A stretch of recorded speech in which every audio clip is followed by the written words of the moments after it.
Hi ladies, welcome back to my channel. Also welcome if you are new. In today's video, I want to talk about some ways you can exit your lazy girl era. Okay? I know for me that there have been many a times in my life where I just can't be bothered.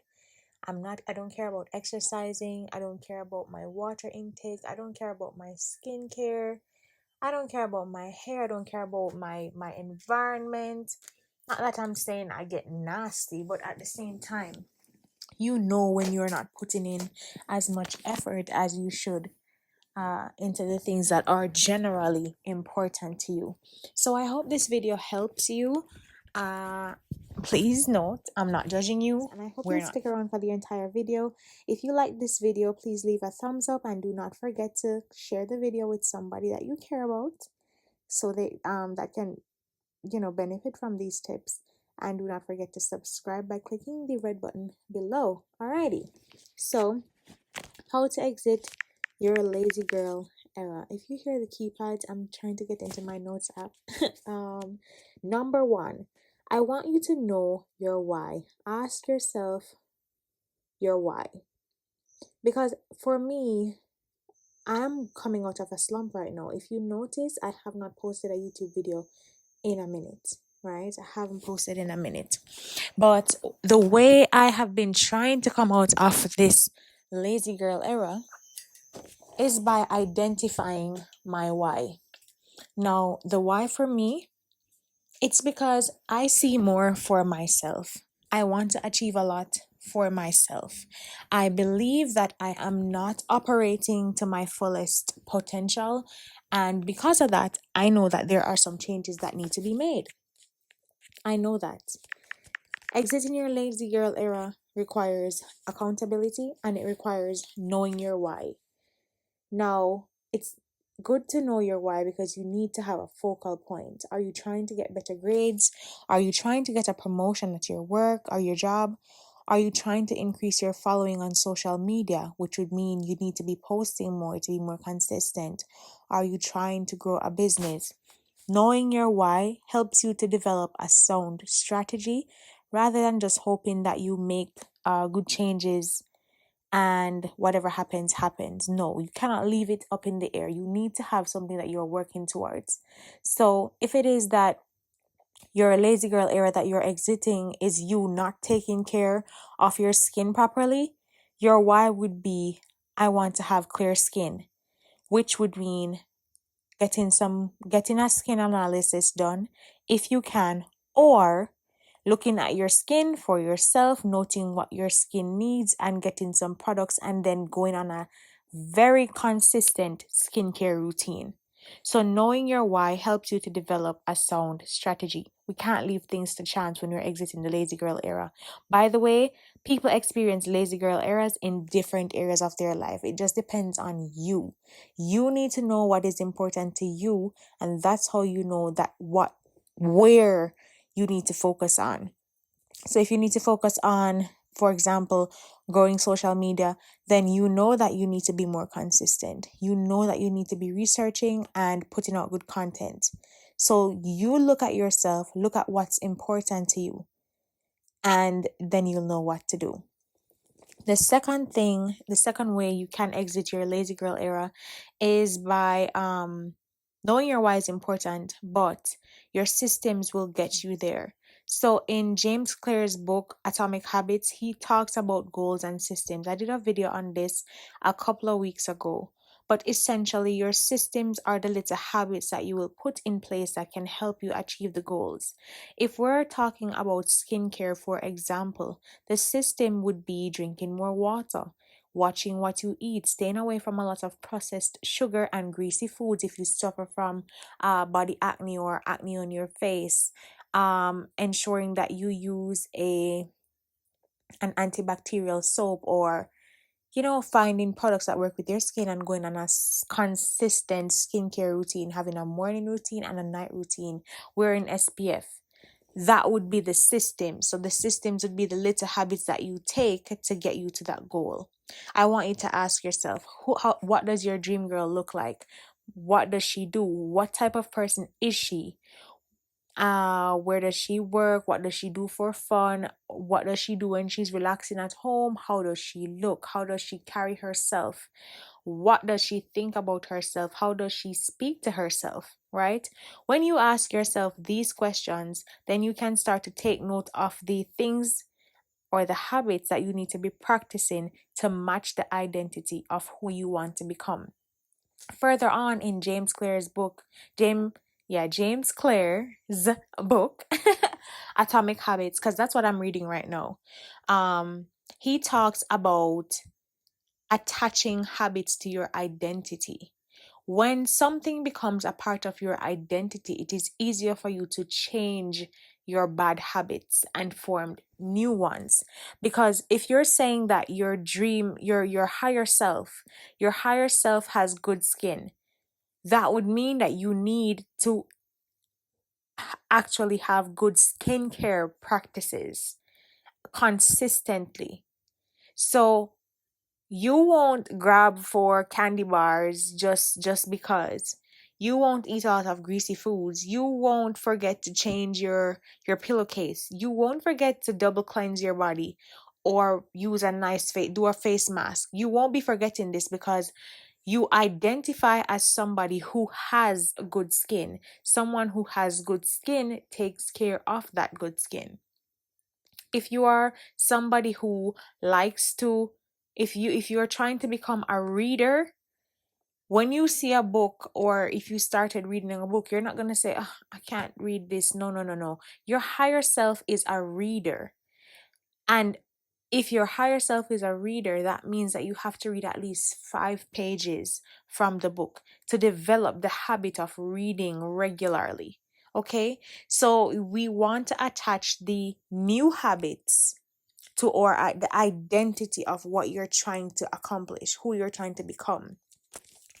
For my 9 to 5 girlies, actually, this can go for anyone in general, but I am a 9 to 5 girly, and to be honest, it's very hard for me to be motivated after work. One of the reasons why I have not been consistently posted on YouTube is because work has been so draining for me. Many times I compare myself to people who share their success stories and they talk about how, they went to their jobs and then they came home and they worked on content and all of that. And to be quite honest with you, my mental health was in the dumpster. It was in the dumpster because you know what? After working from 8 a.m., and sometimes I get to work from before 8 o'clock, working from 8 a.m. to like 5 in the evening, sometimes 5:36. When I get home, I am drained. My cup is empty.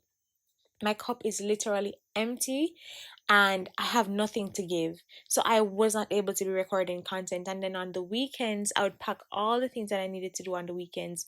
And I know with good time management, though, I can work it out. But I want you, and that was a tangent, but I want you to have things that you look forward to after work. Right now, I'm working on getting rid of my discolorations on my body, trying to control my body acne. And so this kind of is getting me motivated to come home and take care of my skin, prioritize my body care.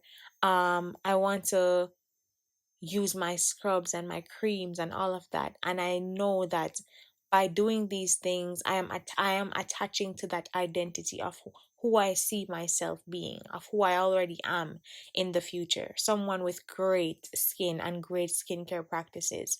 I am also trying to expand my vocabulary and focus more on self-development, and so I'm trying to read more. Currently, as I mentioned, I am reading Atomic Habits.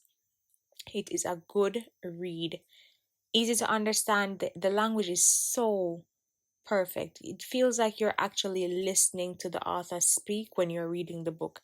I would highly recommend that book if you are trying to work on changing your identity, changing your habits, and developing new ones, new healthy habits. It's a good read. Yes. So oftentimes we fall into laziness because our routines are so mundane and they're so draining. It's very easy to just become comfortable with your normal and just decide to not make any changes because change is hard. Change is hard, but I want you to start creating something to look forward to, right? I'm trying to give myself something to look forward to that helps me to come out of this lazy era that I have been in. I am looking forward to my channel growing. I am looking forward to being in better shape. I am looking forward to being healthier, having better skin, right? My tip for you to exit your lazy girl era is for you to find a hobby. Now, listen, the reason why I think it is important to find a hobby, because I'm not gonna be talking about a lot of hard work and all of that. Hard work is necessary, but you do hard work based on the things that are important to you. What I want you to change is how you feel. I want you to change your mindset towards making these changes, towards exiting this lazy girl era, right? Because it's about a mindset shift, and you cannot change your mindset as if you are sad and you're feeling hopelessness and those more heavier feelings. It's very difficult to create change when you're not motivated and you just feel discouraged all around, right? I want you to find a hobby. This does not have to be anything extravagant like sailing or horseback riding or bungee jumping.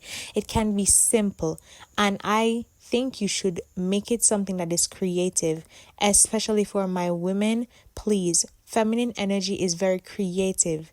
It is very creative and innovative. I want you to find something that is just light, like painting or reading. Get a nice coloring book. They have good adult coloring books. I actually want to get one. Do puzzles, cooking, baking, doing your hair or makeup. One of your hobbies could be to learn how to do a simple makeup. If you don't wear makeup all the time, find something that doesn't require you to get so worked up and be so tense all the time. Just find something that you can relax when you're doing it. Right now, I'm recording this video. I'm very relaxed. I'm in my bed under two blankets and I'm just talking to my girls. So find something that causes you to relax. Exiting your lazy girl era, at least for me, has been easier when my mood is better. And on this point, I want to share with you my final tip. I want you to start zoning in and trying to understand your menstrual cycle. Your menstrual cycle has a lot to do with how you are doing mentally, emotionally, and spiritually. I am telling you it is no joke. I recently started learning about cycle syncing, trying to get better at understanding everything. So every now and then I will go back to Pinterest and find charts where they outline the different phases of our menstrual cycle, and they talk about the type of foods that you should be eating, the type of exercises that you should be doing. Usually when you're ovulating and in your follicular phase, you tend to be more energetic, more inspired. It's easier for you to be social. You are it's easier for you to be active. That is the time when I believe it would be best for you to start implementing these good habits, so that by the time you're in your luteal phase where things start to slow down and you enter like a little autumn, like your internal autumn for women, you would have already developed these habits and you would know how to best tailor them to that part of your cycle going into your actual menstruation, right? So I would implore you to take a look at your cycle. Take a look at get off. You can download a period tracker, any one of your choice. I'm not being sponsored by anyone, so I don't want to name any company, but whatever company is actually, I don't mind. I'm not gatekeeping. I use Flow. I use the Flow app. I want you to look at it and look and see if you're ovulating or what phase of your cycle are you in. Once you know what phase of your cycle you are in, I want you to research the best practices to implement exercise and different activities and your diet around that time, and see how well you can ask yourself the questions that we spoke about in this video, and then try to make changes. Trust me, you will feel a whole lot better. Like these past 2 weeks, last week I got so much work done. I was ovulating last week. I was in high spirits in a way. Higher spirits then. And this week, it's Monday, June 24th. I don't know when you'll be hearing this video, but I had a lot of energy to go around today. I wish you all the best. I hope you are able to exit your lazy girl era. I'm proud of you for even trying. Thank you so much for watching this video. If you have any tips on how you or all of us can exit our lazy girl era, please feel free to leave a comment down below. Don't forget to share this video with your friends and leave a thumbs up. Thank you for watching. Bye. God bless you.